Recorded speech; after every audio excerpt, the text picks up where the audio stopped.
Hello students, आज हम लोग इनसाइट लर्निंग के बारे में देखेंगे और बहुत ही फेमस एक्सपेरिमेंट देखेंगे जो चिंपैंजीज सुल्तान पे किया गया था। और इसके पहले मैं आपको कह दूं कि ऐसे ही शॉर्ट नोट्स और हैंड रिटन नोट्स एक्सप्लेनेशन के लिए जानने के लिए मेरे चैनल को ज़रूर सब्सक्राइब कीजिए।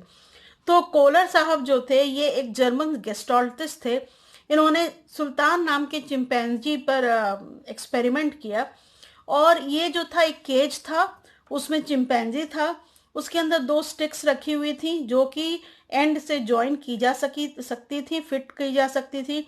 और केज के बाहर बनाना रखा हुआ था। अब जब भूख लगी चिंपैंजी को तो उसने पहले एक स्टिक से उसको अंदर खींचने की कोशिश की। जब नहीं हुआ, अंदर नहीं आया, तो वो खेलने लगा और बाई चांस वो जो है खेलते खेलते जब दोनों स्टिक से खेल रहा था आपस में वो दोनों फिट हो गई।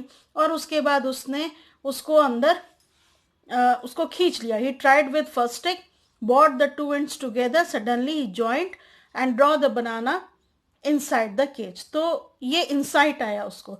सबसे पहले बताऊं, ये हायर क्लास ऑफ एनिमल्स और ह्यूमन बींग्स जो है उन्हीं को इंसाइट लर्निंग होती है। And adopted by Gestalt psychologist, gestaltist जो होते थे उन्होंने इसको बहुत सपोर्ट किया।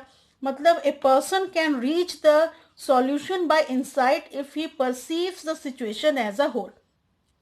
तो पूरे सिचुएशन को एज अ होल जब देखता है तभी इंडिविजुअल को इंसाइट आता है।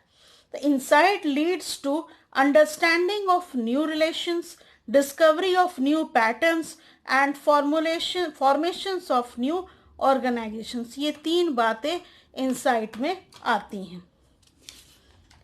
अब देखिए कैरेक्टरिस्टिक्स ऑफ इंसाइट लर्निंग क्या है कि insight is sudden and can change perception. Old objects may appear in new patterns related to intellectual level, age, cognitive powers. जो ज़्यादा इंटेलिजेंट होंगे या जो ज़्यादा मैच्योर होंगे एज से भी, उनको ज़्यादा इंसाइट आती है।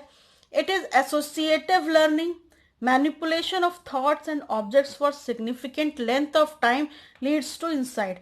मतलब आप खुद मैनिपुलेट करते हैं थॉट्स और ऑब्जेक्ट्स को, तभी कुछ समय के लिए, particular significant length of time के लिए, तो उससे इंसाइट आती है। Transfer of learning is possible, इसमें कि आप एक लर्निंग को दूसरे लर्निंग में, दूसरे कामों में ट्रांसफर कर सकते हैं ट्रेनिंग को। More work done by subconscious brain, अब इसमें सबकॉन्शियस ब्रेन ज़्यादा यूज होता है। And affected by stress, psychological wellbeing, मतलब ये सब्जेक्टिव होता है। अगर कोई ज़्यादा स्ट्रेस में है या जिसको प्रॉब्लम है वो, उसको इंसाइट नहीं आती। ये चीज़ पढ़ाई में भी लागू है कि अगर आप प्रॉब्लम सॉल्विंग कैपेसिटी, अगर आप कुछ यूज़ कर रहे हैं, मैथ्स बना रहे हैं या कोई और प्रॉब्लम सॉल्व कर रहे हैं, और अगर आप स्ट्रेस में हैं तो आपका वो उतना अच्छा नहीं बनेगा क्योंकि आप में इंसाइट लर्निंग कम होगी। Thank you.